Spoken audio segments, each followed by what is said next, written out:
குருமூர்த்தி இன்டர்வியூவில் சொல்கிறார்ல 80 சீட் வரைக்கும் எதிர்பார்த்தாரு. ஓகே. இவங்கெல்லாம் பேசிக்கிட்டு இருந்தாங்க.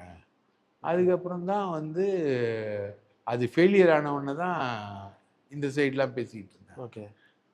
அவங்க 80 சீட்டு கொடுத்தாங்கன்னா முடிஞ்சு போச்சு அதிமுக.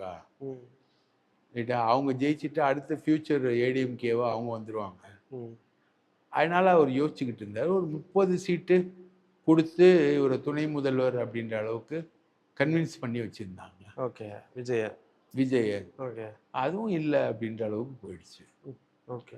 அதனால் வெக்ஸ் ஆகி தான் விஜய் வந்து வெக்ஸ். விஜயுடைய ப்ரோக்ராமை நீங்கள் முதல்லேருந்து பார்த்தீங்கன்னா விகடனோட சேர்ந்து அவங்க பண்ண ப்ரோக்ராம் அம்பேத்கர் ப்ரோக்ராம் பார்த்தீங்கன்னா ஆதவ் அர்ஜுன் ரெட்டி வந்து ஒரு விஷயத்த கிளியராக சொல்லுவார். ஆட்சியில் பங்கு, அதிகாரத்தில் பங்கு. ரைட்டுங்களா? அது ரொம்ப கிளியராக சொல்லுவார். எடப்பாடி நல்லவர், பிஜேபிக்கு எதிராக இருக்காரு, அவரோட கூட்டணி வைக்கலாம் அப்படின்ற மாதிரிலாம் நிறைய பொன்மொழியெல்லாம் உதிர்ப்பார்.